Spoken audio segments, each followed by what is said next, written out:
Hi friends, this is Angelica. Thanks so much for joining me here on the Greeteries YouTube channel. Today I'm going to be introducing a few products from the new Garden Party collection, which will be in the Greetery shop this Friday. I'm going to introduce the products to you and then I will quickly show you how I put together this card. We'll start with the Impressionist Garden stencil. This is a 5-piece stencil set, and the back of the packaging does have an illustration of what the stencils do. There is a coordinating die to die cut the Impressionist Garden. I will also be using the Garden Gateway die, and this Garden Gateway die does have an illustration also on the back of the packaging, which is paired with the Impressionist Garden. There's also a sign that is included in this die set that coordinates with the new Bloom and Grow Sentiment stamp set. Now we're going to jump right into stenciling. I've already set myself up. I am using my Waffle Flower grip mat to hold the stencils in place. And I'll be using Pink Fresh Studio inks, starting with Sage. This is the first stencil. I did spray the back of this stencil a little bit with Pixie spray because there is one area of this stencil that will move. So I just added a little bit of that tacky spray to the back of the stencil to keep it in place. The second stencil, I used eucalyptus green ink, and now I'm going to put on the third stencil. This is the last stencil for the foliage, and I will be using Lush Forest, the darkest green in this color family. And I just love how these colors turned out. So stencils 4 and 5 are going to add the blooms, and the illustration shows pink or red blooms. I'm going to be using orange. I'm starting with Mimosa ink, and then for the darker color, I will be using Fruit Punch. These stencils are really easy to line up, so you are stenciling in the same area for each stencil. There is an A2 size rectangle around each stencil, so it's just really easy to align the stencils on top of your panel.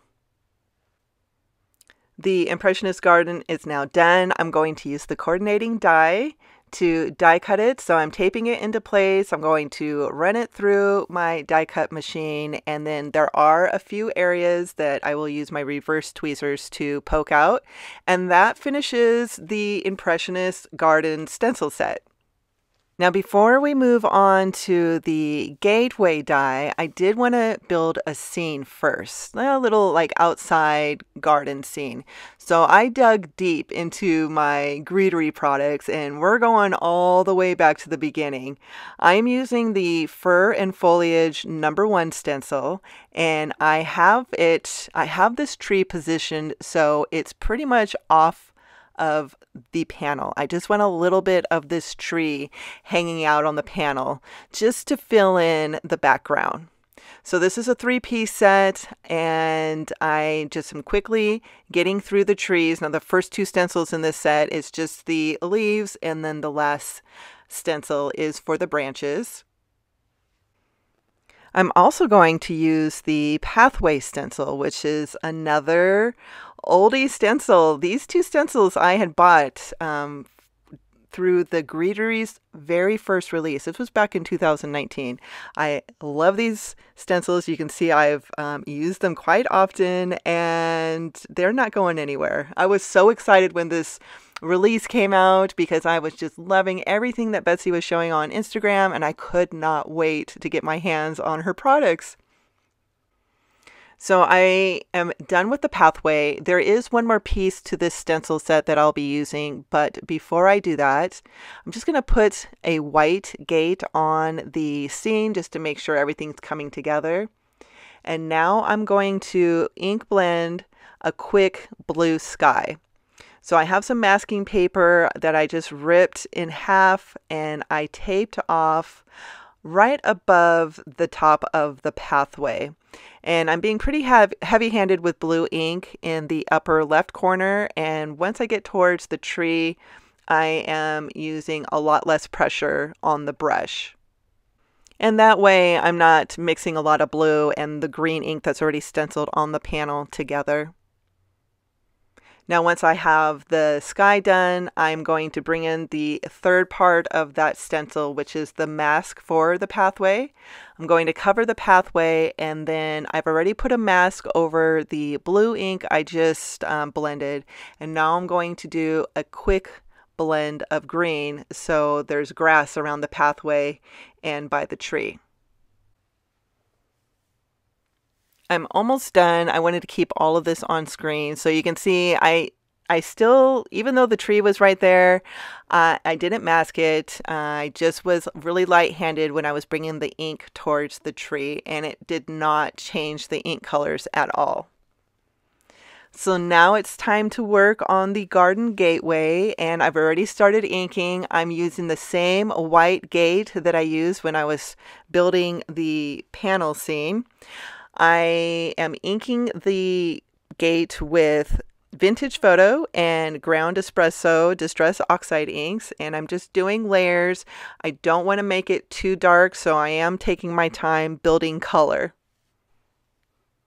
Once I finished the gate, I brought out the hinges and the door handle and the hanger for the sign, and I just quickly inked them with black ink. And for the sign, since I still had some gray ink on my ink blender, I just brushed the sign really quickly with that brush just to add a little bit of age to the sign. And now I'm going to stamp it. Before I stamp a sentiment, I am going to stamp the frame. I'm using VersaFine Clair Nocturne ink, and I'm just going to gently stamp that right onto the sign. These stamps are pretty thin, so you don't need to push down hard or you will spread the stamp out some and smear your ink. So just give it a light touch to get your ink down, and now I'm going to glue everything onto the gate before I attach the gate to the card. I did pull out the packaging so I can use the illustration on the back as a reference when I'm gluing on the hinges and the handle. I'm also gluing the hanger onto the sign, and then I will glue the sign onto the fence. To finish the card, I added the Impressionist Garden to the panel with 1mm foam adhesive, and then I also used foam adhesive to add the gate. The pieces that were touching the vine, I did use 1mm on the gate and then 2mm for the rest of the gate. And that's going to finish this card and this video. Be sure to head over to the Greeteries blog so you can get full details on all of these products. Plus, there's a lot more to see. There's a lot more inspiration being shared. So head on over there. All of these products will be in the Greeteries shop tomorrow, Friday, June 14th at 10 a.m. Eastern Time. That is all that I have for today. Thanks so much for hanging out with me. Take care, friends.